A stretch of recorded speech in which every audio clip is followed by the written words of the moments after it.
Ainsi, à peine les dirigeants de la centrale allemande pensaient-ils avoir surmonté les conséquences des erreurs commises à partir de novembre 1918, particulièrement lors du congrès de fondation, que les premiers mois de 1920 et surtout la situation créée par le putsch de Kaplutwitz révèlent la plus sérieuse faiblesse du jeune parti communiste, son incapacité à s'adapter aux modifications brutales de la situation. D'un autre côté, les débats du 4e congrès, tenus dans la clandestinité, mettent en lumière le relatif isolement de Paul Lévy au sein de la centrale, soulignent les obstacles dressés sur la route de l'unification des révolutionnaires allemands indépendants de gauche, communistes ouvriers par les résidus de Krell passés, la vivacité des antagonistes personnels. Moins de 6 mois après, cependant, le Parti social-démocrate indépendant crée les conditions de la fusion entre le KPD-S et l'USPD, en décidant d'adhérer à l'internationale communiste. Les bolcheviks, l'internationale et l'Allemagne.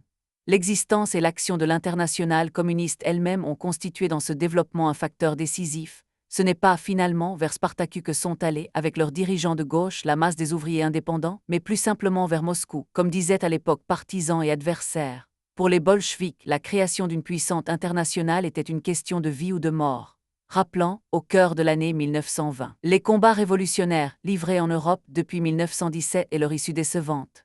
Nicolas Boukharine écrivait « Tout cela démontre qu'il n'est pas possible que la révolution russe remporte définitivement la victoire sans la victoire de la révolution internationale.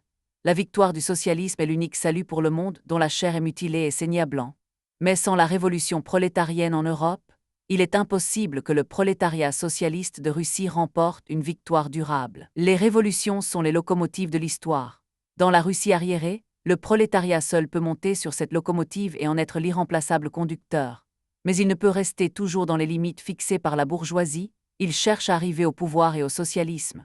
Le problème qui est posé en Russie ne sera pas résolu entre les murs de la nation. La classe ouvrière se heurte là à une muraille qui ne saurait être forcée que par l'assaut de la révolution ouvrière internationale. C'est à la lumière de cette analyse qu'il faut comprendre les efforts des Russes pour construire l'internationale communiste. Boukharine conclut « Ce n'est qu'autant que le prolétariat en a conscience et se groupe autour de l'organisation de classe du socialisme international qu'il est non seulement en intention, mais en fait, une force révolutionnaire capable de transformer le monde. » À première vue, les conditions n'étaient guère favorables à la construction en commun d'une internationale par les bolcheviks et les spartakistes. Lénine et Rosa Luxemburg s'étaient nettement opposés sur des questions capitales, le rôle et la nature du parti, puis la nécessité même de la scission. En fait, seule la révolution russe avait rapproché les deux tendances. En 1917, et si l'on accepte Radek, qui n'était pas vraiment allemand, Lénine n'avait gagné au bolchevisme aucun militant allemand, quelle qu'ait pu être son influence sur Levy ou sur certains éléments de Brême. C'était la force d'attraction de la révolution russe, le prestige gagné par les bolcheviks dans leur lutte, la haine commune de l'ennemi de classe, en un mot la situation objective plus que les convergences des analyses, qui avaient rapproché dirigeants bolcheviks et spartakistes. Sans doute doit-on admettre également que les circonstances qui avaient réduit la délégation bolchevique allemande au congrès de fondation à 2 militants étrangers au mouvement allemand lui-même, et à une personnalité aussi contestée chez les spartakistes que Radek, ont pu peser aussi sur les premiers rapports directs entre eux. Ce n'est en outre pas un hasard si les militants de Brême soulignent à cette époque les divergences entre communisme et spartakisme, que Wolfhem et Laufenberg tenteront de systématiser, ni si un homme comme Knief, sans doute le militant allemand le plus proche des bolcheviks, se tient volontairement à l'écart de la fondation du KPD-S. De même, l'existence au sein de Spartaku d'une minorité hostile à l'adoption du mot communiste dans le titre du nouveau parti. Le mandat donné par la centrale à ses délégués à Moscou de s'opposer fermement à la fondation de la Troisième Internationale révélait des réticences, mais contribuait également à un certain malaise, annonçant des rapports difficiles, au moins empreints de méfiance réciproque. La mort tragique de Liebknecht et Rosa Luxemburg, l'auréole de martyrs qui était désormais la leur rendait difficile de la part des bolcheviks une critique politique de leur action.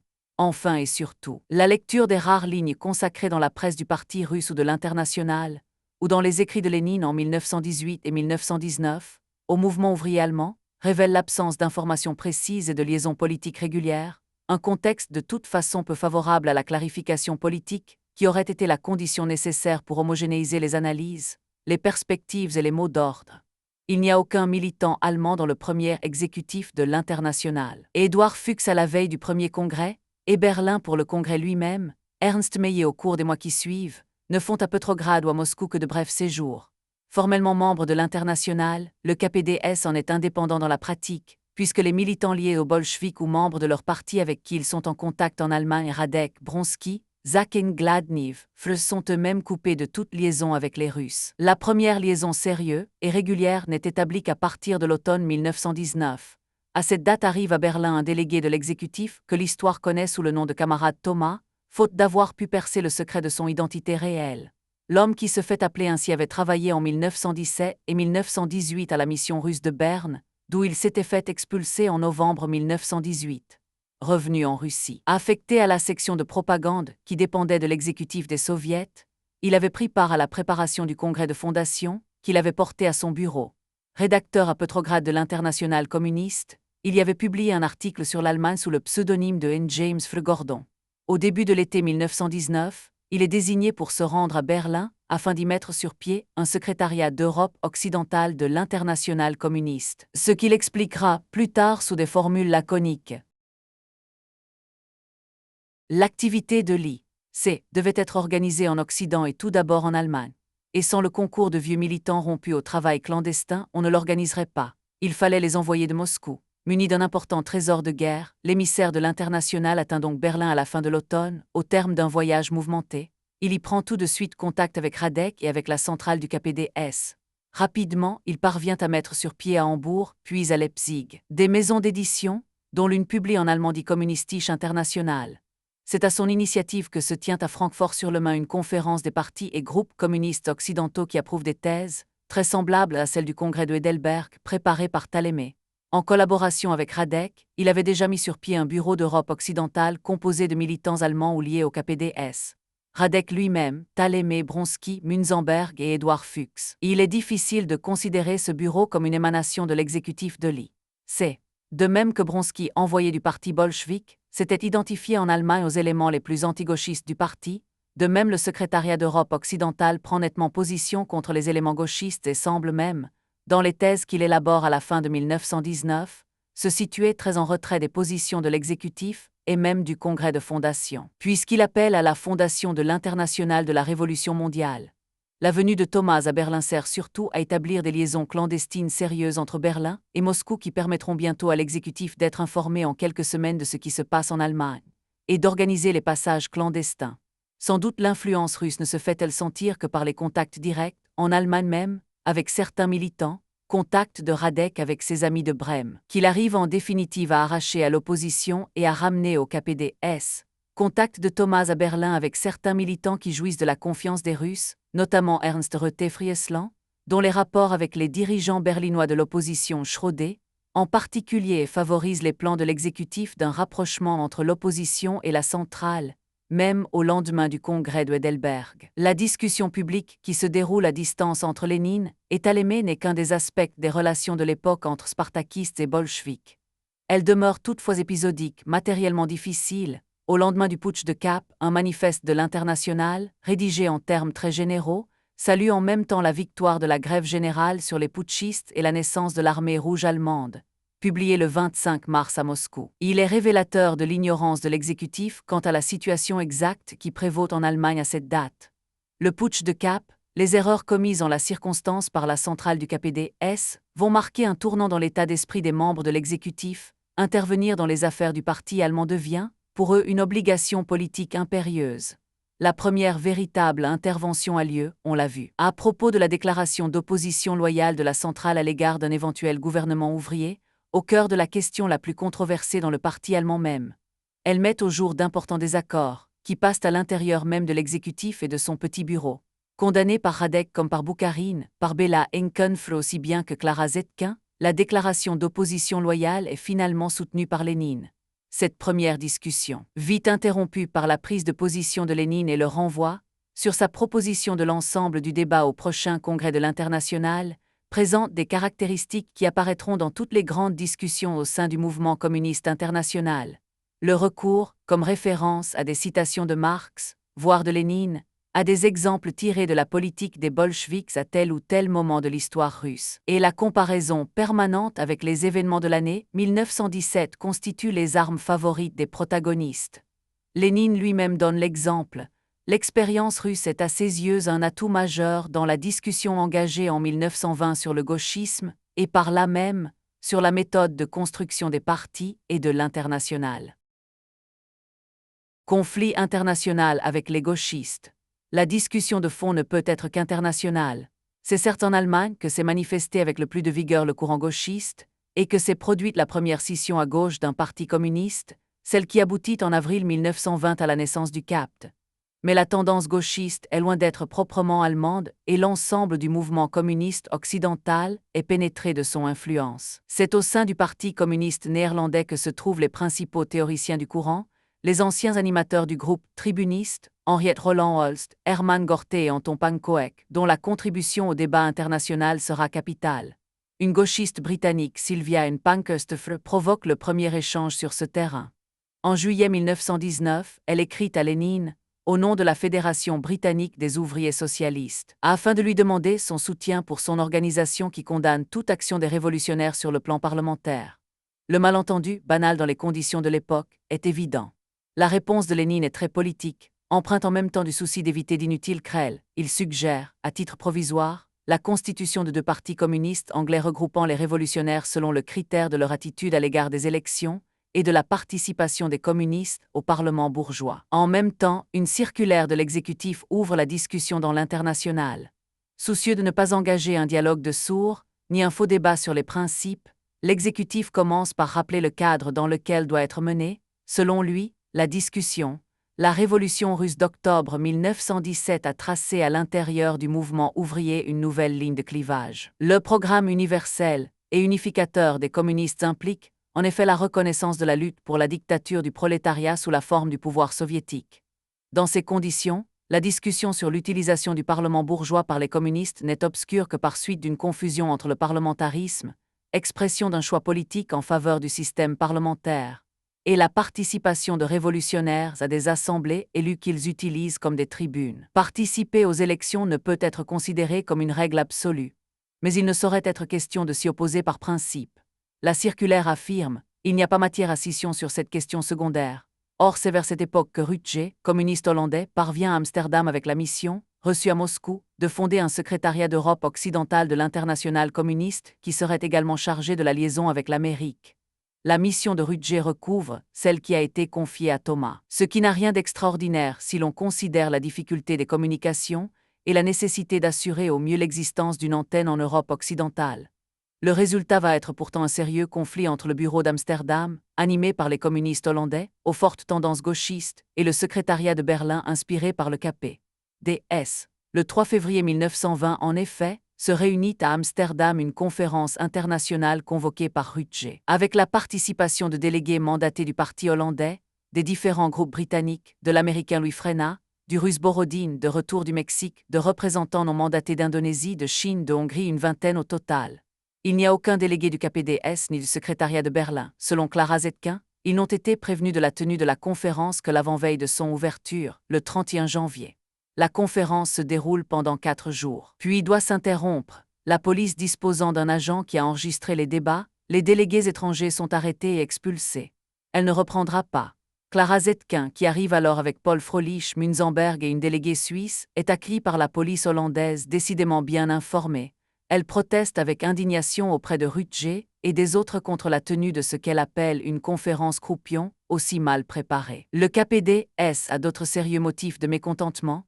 La conférence a adopté sur la question syndicale des thèses très proches de celles de l'opposition allemande, et en outre a élu un bureau de 3 membres, tous hollandais, et Nguyen Kupf, représentant du PC hollandais Henriette Roland-Holst, gauchiste notoire, et Rutger lui-même, qui vient dans son parti de s'aligner sur les gauchistes. Les Allemands pensent donc qu'on a tenté de les écarter et de court-circuiter le secrétariat de Berlin. Ils soulignent que les délégués n'ont pas reçu communication des thèses adoptées par le KPDS au congrès de Heidelberg. De toute façon, les résultats de la conférence sont minces et se résument à la décision de confier au PC américain l'organisation d'un sous-bureau pour le continent, ainsi qu'à l'engagement de tous d'organiser dans les 3 mois une nouvelle conférence. Il faut bien admettre que l'activité du bureau d'Amsterdam ne contribue guère à la clarification. Le 3e congrès du KPDS, tenu à Karlsruhe en février, proteste contre ses activités et ses initiatives. Bientôt, le bureau d'Amsterdam va se prononcer publiquement contre la politique du KPDS pendant la période du putsch de Cap et se ranger du côté du CAPT. Au mois d'avril, une résolution de l'exécutif met fin à sa mission. Nous sommes convaincus que les divergences avec les camarades hollandais seront rapidement résolues. Contrairement à la Deuxième Internationale, nous ne dissimulons pas nos divergences et nous ne nous permettons pas de formulations ambiguës. Sur nombre de questions, syndicats, parlement, le bureau hollandais a adopté une attitude différente de celle du bureau exécutif. Il n'a pas informé le comité exécutif de ces divergences avant de réunir la conférence internationale d'Amsterdam. En conséquence, le comité exécutif déclare que le mandat du bureau d'Amsterdam a perdu sa validité et le révoque. Les fonctions du bureau hollandais sont transférées au secrétariat d'Europe occidentale. Mais à peu près à la même époque se manifestent dans le mouvement communiste mondial d'autres signes du courant gauchiste incarnés par le bureau d'Amsterdam. L'un de ses principaux centres va être groupé autour de la revue Communismus, qui paraît à Vienne en qualité d'organe de l'Internationale pour l'Europe du Sud-Est, depuis le début de 1920. Le Parti communiste autrichien, comme le Parti communiste hollandais, représente dans la classe ouvrière de son pays un courant très isolé, aux tendances sectaires prononcées, comme l'a démontré son comportement pendant l'année 1919, notamment lors de la Bethlehmeraie. De plus, il est fortement influencé par le petit groupe des émigrés hongrois fixés en Autriche après la défaite de la Révolution de 1919, notamment par l'ancien commissaire du peuple à l'éducation, Njajo Gifle Lukács, qu'une violente opposition fractionnelle dresse contre Béla Nkonfre. Au moment où le courant gauchiste s'exprime en Europe occidentale, tant à travers les écrits de Gorté et Pankwek qu'à travers les positions défendues par le CAPT et les groupes gauchistes britanniques, les deux hommes interviennent en sa faveur. Abordant la question du parlementarisme, Lukács conteste le point de vue, celui de Lénine, selon lequel cette question relève non des principes, mais de la tactique. Pour lui, le problème est de savoir quel est exactement le rapport de force. Dans une situation où la classe ouvrière est sur la défensive, elle doit, selon lui, utiliser les moyens parlementaires afin de se renforcer. En revanche, quand la classe ouvrière est en pleine offensive, il est de son devoir de créer ses propres organismes de classe, les soviets, et dans ces conditions, la participation à des élections revêt l'aspect d'une renonciation à une perspective révolutionnaire concrète et ouvre la voie à l'opportunisme. L'article est une condamnation implicite de la participation aux élections dans la situation européenne et une prise de position contre l'exécutif 1729. Béla Nkonfre, de son côté, manifeste avec éclat des tendances semblables en se prononçant sur la question. Il prend position contre ce qu'il qualifie de boycottage syndicaliste ou passif, en faveur du boycottage actif, qu'il définit comme une agitation révolutionnaire aussi large que si le parti participait aux élections, et que si son agitation et son action avaient pour but de gagner le plus grand nombre possible de voix prolétariennes. Au même moment, l'italien Bordiga commence aussi à développer à l'intérieur de son journal Il Soviet les thèmes antisyndicalistes et antiparlementaristes qui seront les fondements de la gauche italienne. La première organisation communiste belge, groupée autour de Van et Nove Streeten à Bruxelles, développe à son tour les mêmes positions. Lénine contre le gauchisme. Lénine a commencé à rédiger sa brochure sur le gauchisme, la maladie infantile du communisme, le gauchisme, comme débutait le conflit entre l'exécutif et le bureau d'Amsterdam. Avec ce texte, le débat quitte le terrain de la seule Allemagne pour revêtir la forme d'une bataille internationale publique d'idées. L'intention de Lénine est de permettre au Parti communiste, en train de naître, de bénéficier de l'expérience bolchevique. Le bolchevisme est pour lui un condensé de l'expérience révolutionnaire globale, tant de l'art de l'attaque que de celui de la défense. Sans vouloir pour autant en faire un modèle, Lénine affirme « L'expérience a montré qu'en ce qui concerne certaines questions essentielles de la révolution prolétarienne, tous les pays passeront par où a passé la révolution russe. » Or le mouvement communiste international, qui est en train de grandir dans l'élan de la révolution russe, ne connaît du bolchevisme que l'histoire de sa lutte contre l'opportunisme. Il ignore encore celle qu'il a dû mener contre ce que Lénine appelle l'esprit révolutionnaire petit bourgeois.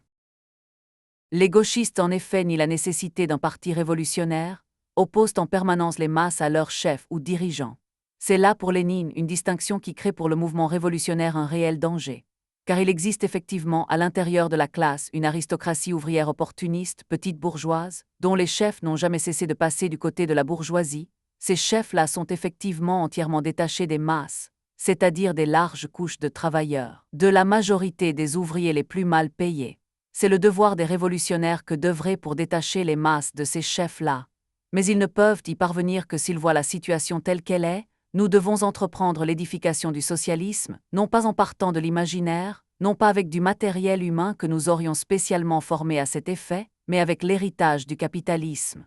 Les gauchistes, s'appuyant sur la constatation, évidente, que les dirigeants des syndicats ont parti liés avec la bourgeoisie contre la révolution, appellent les révolutionnaires à quitter les syndicats et à lutter pour leur destruction. Or, c'est essentiellement au sein des syndicats réformistes et par leur intermédiaire que les chefs réactionnaires conservent leur emprise sur les masses.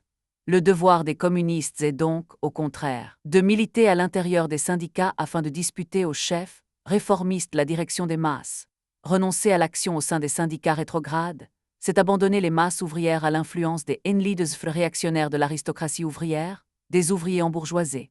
Lénine juge qu'il est inadmissible de ne pas livrer la bataille sur le terrain où précisément elle doit et peut être gagnée, quand des millions d'ouvriers passent pour la première fois de l'état d'inorganisation aux formes élémentaires, aux formes les plus simples et les plus accessibles d'organisation, c'est-à-dire à l'organisation syndicale. La tâche des communistes est de convaincre les autres travailleurs de savoir travailler parmi eux et de ne pas se séparer d'eux. Les gauchistes accusent volontiers les prolétaires d'être contre-révolutionnaires, c'est qu'ils prennent leur désir pour une réalité objective. On ne saurait fonder une tactique révolutionnaire sur le seul sentiment révolutionnaire, tant que les communistes n'ont pas la force de dissoudre le Parlement, c'est-à-dire tant qu'ils n'ont pas réussi à convaincre la majorité des travailleurs que le Parlement est une duperie, ils ont le devoir d'y être présents, précisément pour le démasquer, de l'utiliser afin d'éclairer, par ce moyen comme par les autres, les travailleurs dupés. Lénine pense que si le Parti communiste allemand ne s'est pas développé au lendemain de la Révolution de novembre, c'est, entre autres raisons, parce qu'il a commis en janvier 1919 l'erreur de boycotter les élections à l'Assemblée nationale et de laisser ses militants abandonner les syndicats réformistes. Le capitalisme ne serait pas le capitalisme si le prolétariat pur n'était pas entouré de la masse bigarrée des types qui font la transition du prolétariat au sous-prolétariat. D'où l'absolue nécessité pour l'avant-garde du prolétariat, pour sa partie consciente, le Parti communiste, de recourir à des accords, à des compromis. Le tout est de savoir employer cette tactique à élever et non à abaisser, dans les rangs du prolétariat, le niveau général de conscience, d'esprit révolutionnaire, de capacité de lutte et de victoire. En définitive, il pense que le gauchisme est une maladie infantile du communisme et que ses progrès en Europe occidentale ne relèvent pas du hasard. Dans beaucoup de pays d'Europe occidentale, le sentiment révolutionnaire est aujourd'hui, on peut le dire, une nouveauté ou une rareté attendue trop longtemps, en vain, avec trop d'impatience.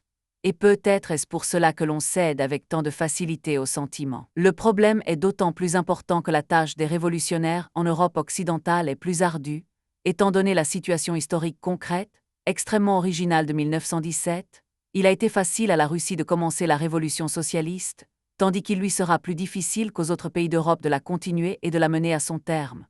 Les communistes d'Europe occidentale doivent absolument comprendre que, comme l'écrivait déjà Tchernychevski, l'action politique n'est pas un trottoir de la perspective Nevsky, il faut à tout prix faire en sorte que les communistes de gauche et les révolutionnaires d'Europe occidentale et d'Amérique dévoués à la classe ouvrière ne paient pas aussi cher que les Russes retardataires l'assimilation de cette vérité.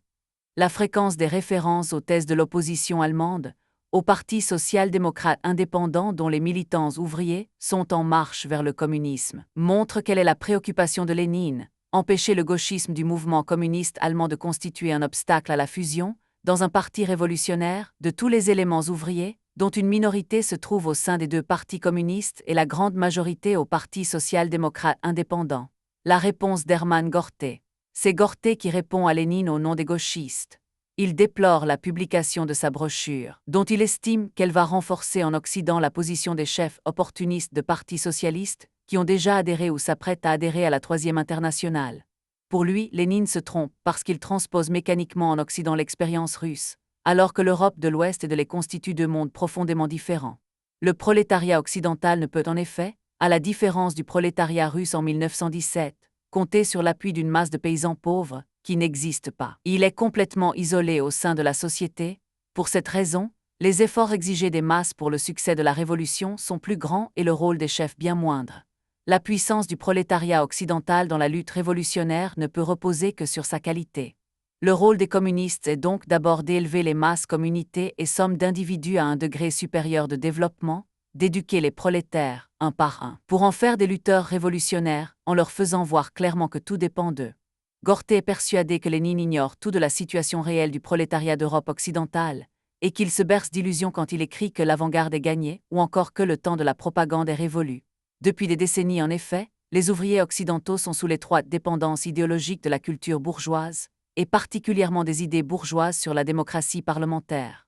La bourgeoisie. Selon la formule d'Anton Pankow, a forgé sur ce modèle le cerveau populaire et l'ouvrier, embrigadé dans les syndicats, ligoté par l'illusion que les batailles décisives se gagnent avec des bulletins de vote, a perdu sa capacité d'agir. Pour la lui rendre, il faut détruire radicalement ses illusions, ce qui signifie évidemment éviter de l'y ancrer en participant aux élections, et lui donner ensuite les moyens d'agir de sa propre initiative. Les communistes doivent non seulement se garder de renforcer les syndicats réformistes en y militant, mais au contraire les détruire en tant qu'obstacles à l'action et écrans devant la conscience ouvrière. À leur place, ils doivent préconiser une organisation du type conseil, révolutionnaire parce qu'elle permet aux ouvriers de décider de tout. Est l'union ouvrière formée, contrairement aux syndicats, non sur la base de l'industrie ou du métier, mais sur la base de l'entreprise. Lénine se trompe lourdement quand il appelle les communistes des pays occidentaux à construire des partis de masse. De tels partis renouvelleraient inéluctablement les erreurs opportunistes de la social-démocratie. Il faut, selon Gorté, consacrer tous les efforts à la création et à l'éducation de noyaux purs et solides de communistes. Les mois qui suivent le putsch de Cap, et pendant lesquels se déroule la polémique publique entre Lénine et les gauchistes, voient également se dérouler des pourparlers en coulisses entre représentants de l'Internationale et délégués du CAPT à Moscou, ainsi que bien des luttes internes au sein de l'appareil communiste international. À Berlin, un conflit éclate entre le Bureau d'Europe occidentale et le secrétariat de l'Internationale des jeunes, que le bureau accuse de manifester des tendances gauchistes et même semi-anarchistes. Münzenberg, de son côté, accuse les gens du Bureau d'Europe occidentale de mener fractionnel, et affirme qu'ils se refusent à transmettre à l'exécutif les documents et lettres émanant de la direction de l'Internationale des jeunes. Au mois de juin, malgré les efforts de conciliation déployés par le représentant du parti russe au bureau, Ene Abramovich Frzelensky dit Albrecht, il obtient le soutien unanime du bureau pour une sévère condamnation des pratiques de Thomas et de ses services. Ainsi s'esquisse un conflit qui va aboutir, un an plus tard, à la mise à l'écart de Münzenberg et à la mise en tutelle de l'Internationale des jeunes par l'exécutif. L'appareil de l'Internationale maintient d'autre part, par-dessus la tête du KPDS, et peut-être même du Bureau d'Europe occidentale, des contacts avec les gauchistes allemands à Berlin même, par l'intermédiaire de Félix Henwolf, membre du bureau mais aussi du parti russe, et de Borodine, que Babette Gross qualifie des agents de liaison avec le CAPT. Par ailleurs, les discussions commencent dès la fin mai à Moscou, entre l'exécutif de l'Internationale et des représentants du CAPT dès le lendemain de la fondation du CAPT. Deux membres de sa direction, Appel et Jung, sont partis illégalement pour la Russie soviétique afin d'y établir un contact avec les représentants de l'Internationale. Parvenus au terme de leur voyage après un long mois et bien des détours, ils reçoivent un accueil fraternel mais se heurtent à une détermination dénuée de toute ambiguïté. Leurs interlocuteurs, parmi lesquels Lénine et Enzenovifre, maintiennent leur refus de la stratégie et de la tactique prônée en Allemagne par le CAPT, et Lénine leur communique même le manuscrit, encore inédit, de la maladie infantile. À la suite de ces entretiens, l'exécutif décide l'envoi en Allemagne d'une lettre ouverte du comité exécutif de l'Internationale communiste aux membres du CAPT, datée du 2 juin 1920. Les dirigeants de l'Internationale y condamnent la politique du CAPT, qualifient sa tactique d'abandon du communisme et affirment, sur tous les problèmes importants de principe et de tactique qui aujourd'hui en Allemagne sont posés de façon pressante à l'ordre du jour, ce n'est pas le CAPT, mais le KPD qui a raison. En attendant que la question soit définitivement réglée, comme il convient qu'elle le soit, par le deuxième congrès de l'Internationale communiste, l'exécutif propose la formation à titre provisoire en Allemagne d'un bureau d'organisation paritaire de représentants des deux partis communistes que présiderait un délégué de l'exécutif, ce qui constituerait la phase préparatoire de la réunification, qui demeure l'objectif de l'exécutif. La lettre ouverte, cependant, mettra de longues semaines à atteindre l'Allemagne. Dans l'intervalle, sans nouvelles d'Appel et Jung, le CAPT a envoyé à Moscou deux autres représentants au deuxième congrès de l'Internationale, et cette initiative, comme le choix des délégués, va poser le problème en termes nouveaux. Débats autour des révolutions de 1919. C'est également dans la période qui s'étend entre le putsch de Cap et le deuxième congrès de l'Internationale communiste que se développe un débat sur les révolutions bavaroises et hongroises de 1919. Commencé depuis la fin de l'année 1919, qui oppose Radek et son disciple Paul Froelich à Paul Lévy. Radek a ouvert le feu, peu après sa libération, et transporte dans le domaine public le contenu des discussions qu'il a eues avec Lévy sur ces questions au cours de l'automne 1919. Comme Lénine, il pense que la cause principale de l'échec de Béla Enkonfre et des communistes hongrois a été leur incapacité, voire leur refus, de créer un parti communiste véritable, nettement coupé des hommes, comme des traditions et pratiques de la social-démocratie, ainsi que de leur esprit de conciliation à l'égard, non seulement des social-démocrates de type majoritaire, mais encore et surtout des centristes de type indépendant. Esquissant une comparaison avec l'Allemagne, Il s'efforce de démontrer le caractère centriste de la politique des dirigeants de la gauche indépendante, les Richard Mullet et Domig, caractérisés par des oscillations entre une tendance qu'il qualifie de putschiste-blanquiste au lendemain de janvier ou de mars, et des conceptions proudhoniennes, opportunistes, dans l'intervalle. Ce sont ces oscillations, caractéristiques à ses yeux du centrisme, qui en font, en période révolutionnaire, le danger principal pour une direction révolutionnaire. Car les défaites de Hongrie et de Bavière ne s'expliquent pas autrement, selon lui, que par la collaboration des communistes avec ces centristes indépendants bavarois, social-démocrates de gauche hongrois, qui ont réussi à ôter toute détermination et toute lucidité aux dirigeants de la Révolution et à priver les masses d'une direction. Tel est également le point de vue de Paul Froelich, qui, sous le pseudonyme de Paul Enwönöfer, consacre une brochure à l'étude de la Révolution bavaroise, dont il explique la défaite finale par la trahison des indépendants. Bientôt Radek revient à la question hongroise dans la préface qu'il rédige en janvier 1920 pour l'ouvrage du communiste hongrois Béla Szanto. Il y conduit une vive polémique contre les opinions communément admises dans les rangs communistes allemands selon lesquelles la République hongroise des conseils aurait été une construction de l'esprit, le résultat d'un accord de sommet entre communistes et social-démocrates, indépendamment de l'action de classe du prolétariat lui-même. Visant ouvertement Paul Lévy et ses camarades de la centrale allemande, il dénonce l'abus qu'ils font, à son avis, de la phrase du programme de Spartacus selon laquelle le Parti communiste allemand n'était pas disposé à prendre le pouvoir seulement parce qu'Enquebet Frischedman avait fait leur temps et se trouvait dans l'impasse. Ce jugement, à ses yeux circonstanciel et correct dans la situation berlinoise de janvier, ne pouvait être élevé à la hauteur d'un principe général d'action révolutionnaire. Il écrit « La conception d'un simple effondrement de la coalition bourgeoise social-démocrate dans lequel le processus de l'effondrement de l'État bourgeois n'irait pas de pair avec celui du rassemblement des forces prolétariennes, est complètement antihistorique. Il estime que les communistes allemands en Bavière, de même que les communistes en Hongrie, ne pouvaient se dérober devant leur devoir de lutte révolutionnaire pour le pouvoir quand bien même la situation internationale voit les révolutions de Munich et Budapest un écrasement rapide. Nous devons être là où la classe ouvrière lutte, là où elle va au combat, que nous devions vaincre ou subir la défaite. Radek ironise aux dépens de ce qu'il appelle les raisonneurs politiques, qui ne sont prêts au combat que si l'histoire leur assure la victoire par contrat. Pour lui, les communistes hongrois ne pouvaient pas non plus se dérober devant les offres d'unité des social-démocrates, qui répondaient aux aspirations profondes des masses, à partir du moment où les social-démocrates se déclaraient partisans de la dictature du prolétariat. Ils auraient dû, tout en acceptant l'unité, lutter simultanément contre les illusions sur une victoire pacifique et sans violence. Il fallait accepter l'unité et en même temps dresser des potences.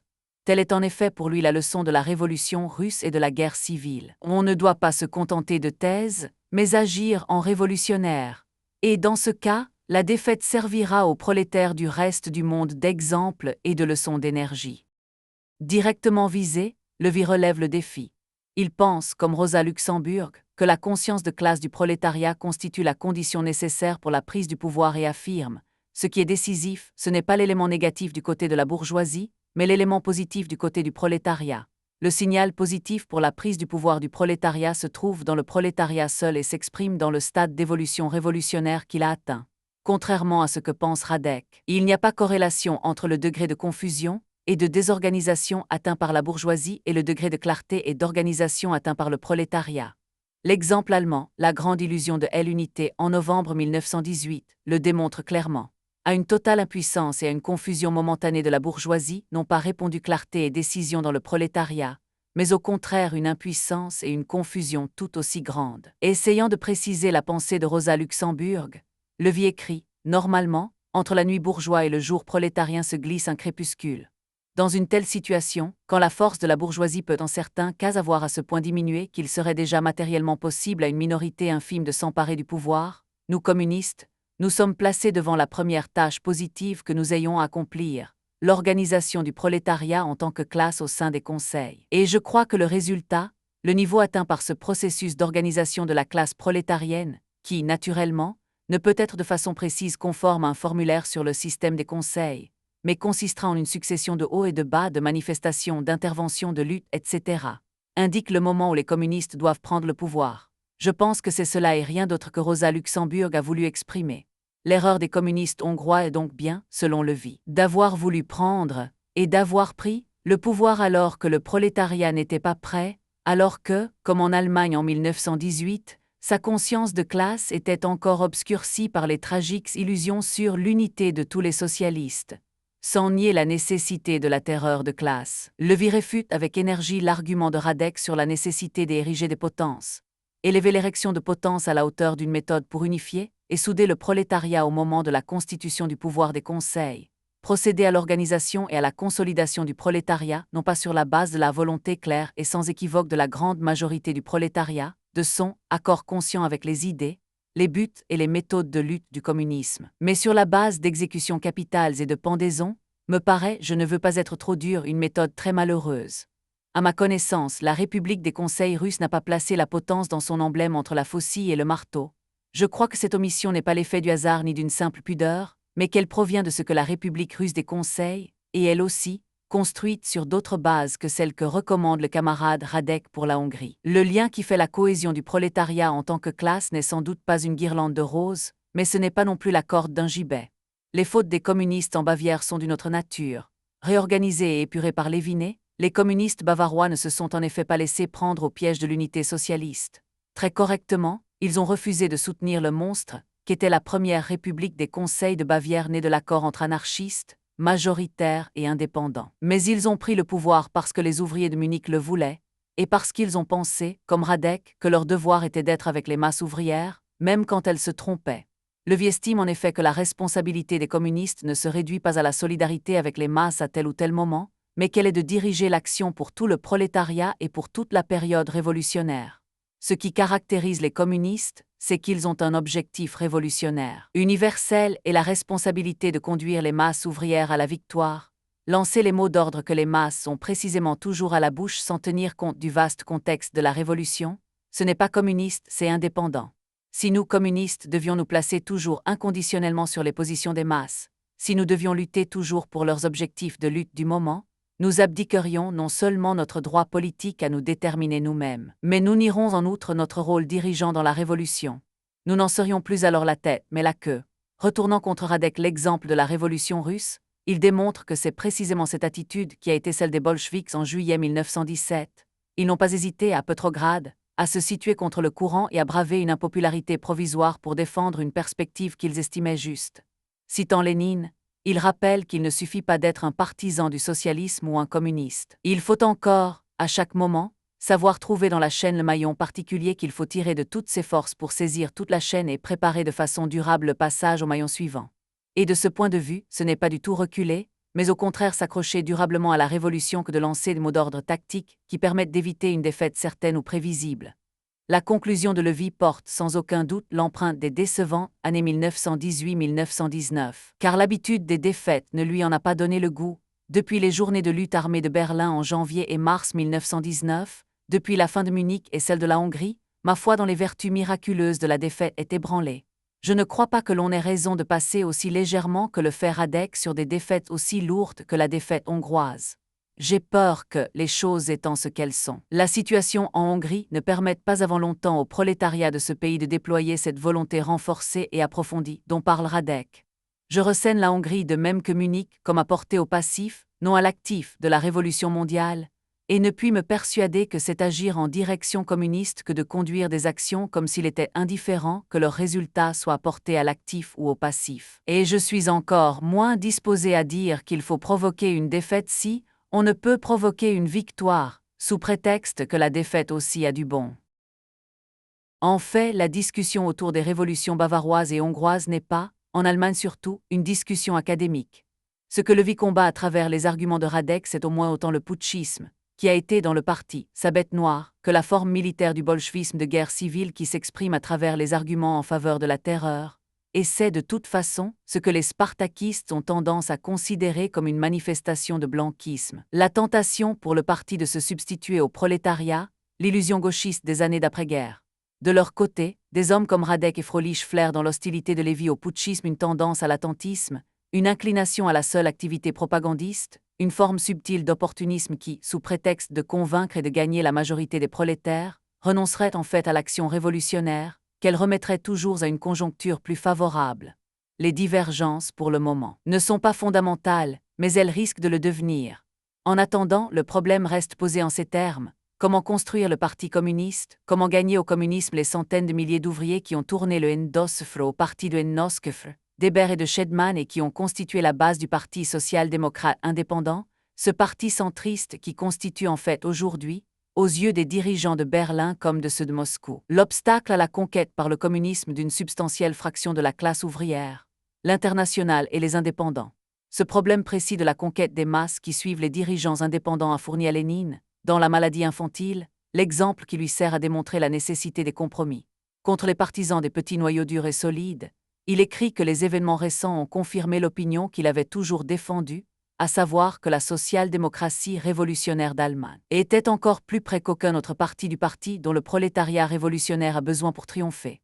Il en voit la preuve non seulement dans la continuité entre la social-démocratie révolutionnaire et Spartaku qui a donné naissance au Parti communiste allemand, mais dans l'évolution interne du parti de masse qu'est le Parti indépendant. Aujourd'hui, en 1920, après toutes les faillites et les crises honteuses de la guerre et des premières années qui l'ont suivi, il est clair que, de tous les partis d'Occident, c'est précisément la social-démocratie révolutionnaire d'Allemagne qui a donné les meilleurs chefs, qui s'est guérie, qui a repris ses forces avant les autres.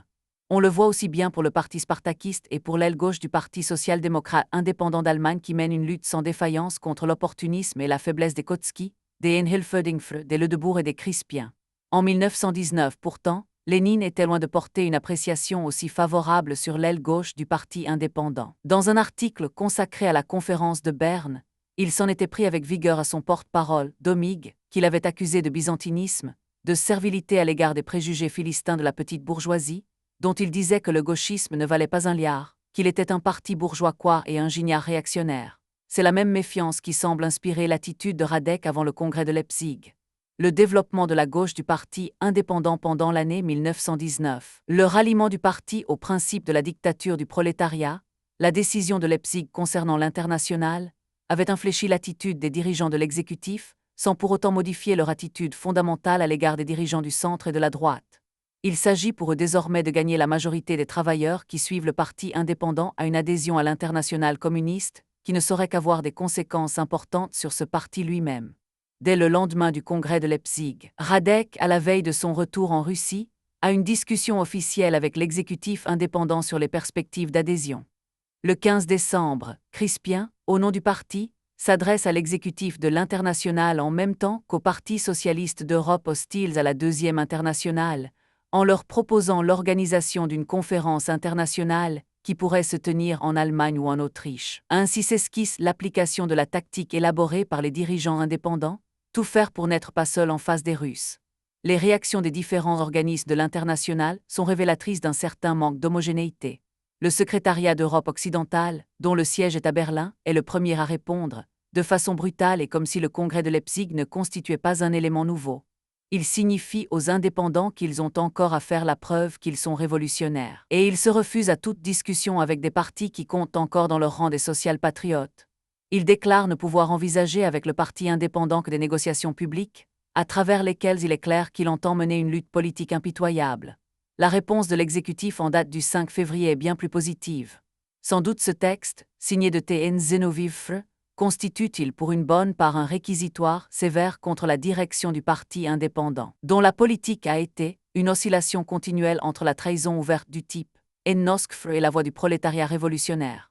Sans doute T.N. Zenoviv lance-t-il contre les indépendants bien des accusations, comme celle d'entretenir dans les masses des illusions parlementaires, d'effrayer les travailleurs allemands et de les prévenir contre la révolution prolétarienne en dénonçant la terreur en Russie soviétique, de négliger la lutte antimilitariste, et de n'avoir admis que du bout des lèvres la dictature du prolétariat. Comme le secrétariat d'Europe occidentale, l'exécutif reproche aux dirigeants indépendants les relations qu'ils maintiennent avec des partis social-démocrates, leur refus de soutenir les luttes des peuples coloniaux, la présence dans les rangs de leur parti d'un Kautsky, adversaire déclaré du bolchevisme, et surtout, en ouvrant des pourparlers simultanés avec l'internationale communiste et tous les partis centristes, de saboter les décisions du congrès de Leipzig. L'appel qu'il lance aux ouvriers allemands conscients pour débattre de cette réponse dans des assemblées ouvrières publiques et exiger des dirigeants du parti indépendant des réponses claires et précises, constitue à l'évidence une invitation à la lutte fractionnelle et à l'organisation de l'extérieur, d'une pression avec une scission en perspective. Mais il ne rompt pas pour autant les ponts et se déclare prêt à recevoir à Moscou les représentants des partis, quel qu'il soit, qui se déclare prêt à rompre définitivement avec la Deuxième Internationale. Il laisse même entrevoir l'étendue des concessions possibles de sa part en précisant: le comité exécutif a pleinement conscience qu'il est nécessaire, à cause des caractères complexes et spécifiques des développements révolutionnaires, de tenir compte de toutes les particularités. Nous sommes entièrement disposés à élargir la I internationale, à prendre en considération l'expérience du mouvement prolétarien dans tous les pays, à améliorer et élargir l'expérience du mouvement prolétarien dans tous les pays, à améliorer et élargir le programme de la I internationale sur la base de la théorie marxiste et de l'expérience de la lutte révolutionnaire dans le monde entier. Les choses, pourtant, vont en rester là pendant des mois, résultat d'une partie de cache-cache où le parti indépendant proclame qu'il n'a pas reçu de réponse de l'exécutif à sa lettre du 15 décembre et réclame en vain, après avoir pris la décision de principe d'envoyer une délégation à Moscou, l'adresse à laquelle il peut joindre l'intermédiaire que constitue pour lui, dans les négociations avec l'exécutif, le secrétariat d'Europe occidentale. Quand les négociations reprennent, bien des événements se sont produits, le putsch de Cap et la riposte ouvrière, la revanche de la Rexwar, les élections générales et au début d'avril, la fondation du parti gauchiste, le CAPT, qui va compliquer la tâche des négociateurs communistes, même si, en définitive, elle lève une hypothèque réelle sur les rapports entre le KPD-S et les indépendants. Début avril en effet, Michel Borodine se présente au local central du Parti social-démocrate indépendant. Il est envoyé par l'exécutif de l'Internationale et porteur d'une lettre d'introduction du secrétariat d'Europe occidentale ainsi que de la lettre de T. Zenoviv Franc date du 5 février. Les dirigeants indépendants s'étonnent de la lenteur de la transmission de ce document, qu'ils ne publieront pourtant eux-mêmes qu'à partir du 20 mai, et pas dans toute leur presse, alors que le KPD-S le rend public à partir du 23 avril. L'entretien entre Crispien et Borodine se borne à des questions posées par le dirigeant indépendant, qui proteste de la bonne foi de ses camarades et réitère sa proposition d'envoyer, dès la fin de la campagne électorale, une délégation pour ouvrir directement des négociations à Moscou. La presse communiste fait maintenant directement campagne pour l'adhésion des indépendants à l'international. L'aile gauche indépendante prend des positions de combat, et Wilhelm Frerzog titre son éditorial dans Forum, de Leipzig à Moscou. Clarté à tout prix. Il se met d'ailleurs à cette époque d'accord avec Borodine pour faire à Moscou un séjour qui va lui valoir de virulentes attaques de la part de Frey.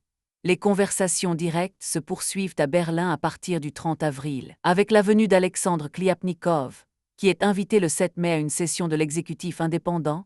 Il y dément catégoriquement que l'Internationale fasse de l'exclusion de quelque indépendant de droite que ce soit une condition d'ouverture des pourparlers pour l'adhésion, et qu'une fusion avec le KPD-S constitue en quoi que ce soit un préalable à l'adhésion à l'Internationale, comme le suggère Crispien. Tout dès lors s'accélère, à la pression en coulisses et la main tendue pour des négociations. S'ajoute la pression publique de l'Internationale sur les militants du parti indépendant à travers la presse et les militants communistes. Radek, en sa qualité de secrétaire de l'Internationale, s'adresse à l'USPT, s'étonne du silence de ses dirigeants, qui n'ont pas répondu à la lettre du 5 février, proteste contre le fait qu'ils ne l'ont pas publiée, pas plus d'ailleurs que leur propre réponse, et réitère la proposition d'envoi d'une délégation à Moscou en vue de négociations directes, ce qui constituerait pour lui le test de la sincérité des dirigeants indépendants. L'exécutif indépendant répond télégraphiquement qu'il est d'accord pour envoyer des délégués à Moscou. Le 9 juin, il apprend par le secrétariat d'Europe occidentale l'ordre du jour du deuxième congrès mondial auquel il est invité à envoyer des délégués, ce qu'il fait dans ses sessions des 11 et 19 juin. On avait été tout près de la rupture et en ce même mois de juin, une lettre de l'exécutif, signée non seulement de T. Zenoviv et de Radek, mais de Lénine lui-même et des autres dirigeants russes, réitérait l'accusation de sabotage des décisions de Leipzig par les dirigeants indépendants, affirmant à l'adresse des militants: leur attitude montre combien nous avions raison quand nous affirmions que vos admissions dans la Troisième Internationale n'étaient possibles que par-dessus la tête de nos dirigeants. L'appel ainsi lancé aux militants, organisations locales et régionales du parti indépendant à se réunir pour élire directement des délégués qui les représenteraient à Moscou signifiait de la part de l'exécutif le choix de la route de la scission préalable, la moins sûre et assurément la plus coûteuse. La désignation par le parti indépendant de 4 délégués officiels, Crispien et Dittmann d'une part, Stoeke et Domik de l'autre, laisse ouvertes toutes les possibilités, mais il est clair que de son côté le KPD-S a des positions dures, puisque son comité central décide, le 17 juin, d'exiger du parti indépendant, au cas où il accepterait les conditions d'admission, de donner la preuve de sa volonté révolutionnaire en excluant ses dirigeants de droite. Il affirme en même temps sa détermination de s'opposer à toute admission, sous quelque forme que ce soit, du CAPT dans l'Internationale, de Romain, n'y a pas en Allemagne de place pour deux partis communistes. La question du CAPT provoque en effet au sein du mouvement communiste des hésitations analogues. Là aussi, les réactions du secrétariat d'Europe occidentale ne sont pas identiques à celles de l'exécutif. Le premier a, dès le 18 avril, porté sévère condamnation contre les scissionnistes, qu'il accuse formellement d'être liés aux défenseurs de la théorie du national-bolchevisme et d'avoir eu des contacts avec certains agents des putschistes de Cap pendant les événements de mars, où ils ont en outre développé des thèmes aventuristes et prôné terrorisme et sabotage. Il conteste la prétention du nouveau parti à être membre de la Troisième Internationale, alors qu'il s'arroge le droit d'attaquer violemment les partis qui y ont déjà adhéré. C'est une fin de non-recevoir. Le communiqué du 3 juin de l'exécutif laisse en revanche la porte ouverte au retour des scissionnistes et à leur affiliation à l'international. Une lettre ouverte, en date du 2 juillet, adressée par l'exécutif aux membres du CAPT, s'en explique. S'adressant aux ouvriers révolutionnaires de ce parti, l'exécutif rappelle que la scission ne s'imposait pas selon lui et que la réunification demeure possible, si le CAPT la désire réellement. Mais il estime nécessaire que soient données des garanties de ces intentions, qui pourraient être constituées au minimum par l'exclusion de Wolfram, Frey et Laufenberg et des tenants du national-bolchevisme, compromis en mars avec les militaires, ainsi que celle d'Otto Rühl, qui se comporte en ennemi ouvert de la révolution russe et du parti bolchevique. Il rappelle les positions de l'Internationale en faveur de la participation aux élections et au travail militant dans les syndicats, affirme son accord de principe avec le KPDS, dont il souligne une fois encore qu'il est le seul parti allemand membre de l'Internationale. Il rappelle toutefois qu'il est en désaccord total avec les raisons données par la direction du KPDS pour sa déclaration d'opposition loyale, et admet que la centrale de Spartaku n'a pas toujours été ni assez prudente ni assez patiente dans sa lutte contre les éléments de l'opposition. Il fait enfin des propositions concrètes en vue de la réunification, la formation d'un bureau paritaire KPDS-CAPT sous la présidence d'un représentant de l'exécutif, et l'envoi au deuxième congrès mondial d'une délégation du CAPT. C'est donc au deuxième congrès que va revenir la tâche de régler le problème de la réunification des communistes allemands et, à travers l'adhésion à l'internationale communiste de tout parti des masses du parti indépendant, de réaliser un pas important dans la voie de la construction en Allemagne d'un parti communiste de masse. La besogne n'est pas facile et l'exécutif désire de toute évidence une unification totale dans laquelle l'esprit révolutionnaire et combatif du CAPT viendrait corriger les tendances opportunistes que véhicule le Parti social-démocrate indépendant et le penchant à la passivité de la direction du KPDS.